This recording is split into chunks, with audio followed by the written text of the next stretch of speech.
आज आज हम यांत्रिक तरंग जिसको मैकेनिकल वेव कहते हैं उसके टैप्स के बारे में पढ़ेंगे। आज ये फिजिक्स का एक महत्वपूर्ण टॉपिक है। जो मैकेनिकल वेव होता है वो मैकेनिकल वेव को 2 पार्ट में डिस्ट्रीब्यूटेड किया गया। फर्स्ट होता है ट्रांसवर्स वेव, सेकंड होता है लॉन्गिट्यूडिनल वेव। ठीक, फर्स्ट क्या होता है बाबूड़े, तो ट्रांसवर्स वेव, सेकंड क्या होता है तो लॉन्गिट्यूडिनल वेव होता है, जिसको हिंदी में ट्रांसवर्स वेव को हिंदी में हम अनुप्रस्थ तरंग कहते हैं, जबकि लॉन्गिट्यूडिनल वेव को हम अनुदैर्ध्य तरंग कहते हैं। कौन सी तरंग कहते हैं? अनुदैर्ध्य तरंग कहते हैं। अब हमको समझना है क्या कि अनुप्रस्थ तरंग आखिर होती क्या है और अनुदैर्ध्य तरंग होती क्या है। मतलब कहने का भाव ये होगा, what is the definition of transverse wave and what is the meaning of longitudinal wave, इसके बारे में हमें समझना है। तो देखिए, ट्रांसवर्स वेव वैसे तरंग जिसमें कण की कंपन और तरंग की गति की दिशा एक दूसरे के परपेंडिकुलर होता है, अर्थात कहने का भाव हुआ कि लंबवत होती है, तो ऐसे तरंग को अनुप्रस्थ तरंग कहा जाता है। ठीक है, वैसे तरंग जिसमें कण की कंपन और तरंग की गति की दिशा एक दूसरे की लंबवत हो उसी अनुप्रस्थ तरंग, डैट इज ट्रांसवर्स वेव कहते हैं। Just like example for grace, या एग्जाम्पल में कुछ बताते हैं जिसकी अनुप्रस्थ तरंग आखिर होती क्या है।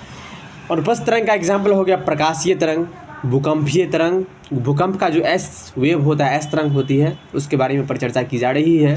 और एग्जाम्पल नंबर 3 हो गया डोरी युक्त जितने भी वाद्य यंत्र होता है, जितनी भी म्यूजिकल इंस्ट्रूमेंट होता है, वाद्य यंत्र को इंग्लिश में म्यूजिकल इंस्ट्रूमेंट के नाम से रिकॉल की जाती है, जितने भी डोरी युक्त सभी वाद्य यंत्र होता है, इस सभी में अनुप्रस्थ तरंग अर्थात ट्रांसवर्स वेव क्रिएट होता है।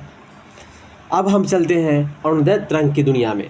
अनुदैर्ध्य जिसको लॉन्गिट्यूडिनल वेव के नाम से भी रिकॉल की जाती है इंग्लिश में, इसको किसको व्हाट इज़ द डेफिनेशन अभी पूछा जाएगा कि आखिर होती क्या है लॉन्गिट्यूडिनल वेव, तो वैसे तरंग जिसमें कण की कंपन और तरंग की गति की दिशा एक दूसरे के समानांतर होती है, अर्थात पैरेलल होती है, उसे हम अनुदैर्ध्य लॉन्गिट्यूडिनल वेव कहते हैं।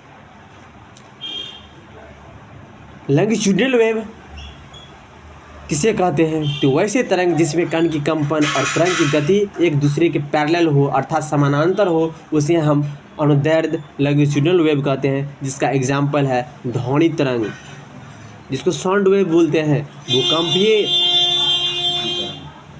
भूकंपीय तरंग, भूकंपीय पी तरंग होगा। यहाँ पर जो भूकंपीय तरंग जो है इसका अनुदैर्ध्य तरंग में वो पी तरंग के बारे में जिक्र किया जा रहा है।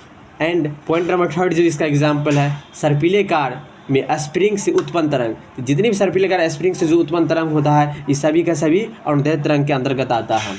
चलिए, अब इसका डिफरेंस, तो ये था major difference between longitudinal wave and transverse wave, और डिफरेंस बिटवीन पॉइंट नंबर 3 पे सेकंड पे जा रहे हैं।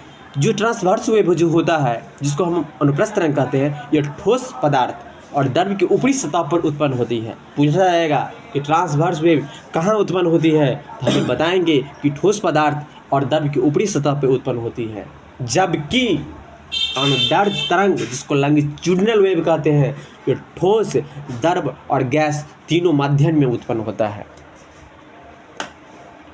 जो अनुदैर्ध्य लॉन्गिट्यूडिनल वेव होता है तो ठोस, द्रव और गैस तीनों माध्यम में उत्पन्न होता है, जबकि अनुप्रस्थ तरंग सिर्फ ठोस पदार्थ और द्रव की ऊपरी सतह पे उत्पन्न होता है। डिफरेंस पॉइंट नंबर 3, जो अनुप्रस्थ तरंग होती है इसमें श्रृंग और गर्त का निर्माण होता है। किसका निर्माण होता है, तो श्रृंग और गर्त का निर्माण होता है। और जो अनुदैर्ध्य तरंग होता है इसमें संपीड़न और विरलन का निर्माण होता है। पूछा जाएगा कि लॉन्गिट्यूडिनल जो वेव है उसमें संपीड़न और विरलन किस में बनता है, तो हमें बताना पड़ेगा कि यह अनुदैर्ध्य तरंग लॉन्गिट्यूडिनल वेव में क्रिएट होता है। जो संपीड़न होती है लॉन्गिट्यूडिनल वेव में, उस परिस्थिति में दाब और घनत्व उच्च हो जाता है, और जब अनुदैर्ध्य वाले कंडीशन में विरलन का परिस्थिति आती है, स्थिति आती है, कंडीशन आती है, उस समय घनत्व और जो दाब होती है जिसको बोलते हैं प्रेशर एंड डेंसिटी, वो निम्न हो जाता है अर्थात मिनिमम हो जाता है। तो मेरे जितने भी व्यूवर हैं, मैं आप लोगों से हम्बल रिक्वेस्ट करता हूँ कि मेरे चैनल को अधिक से अधिक सब्सक्राइब करें, लाइक करें एंड अपने दोस्तों के बीच शेयर करें।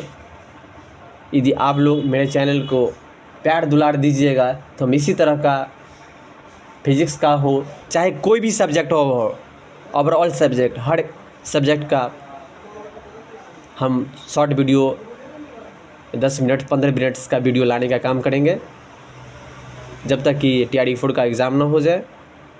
और मेरा जो चैनल है वह एग्ज़ाम ओरिएंटेड, एजुकेशनल ओरिएंटेड ही हम वीडियो डालने का काम करेंगे।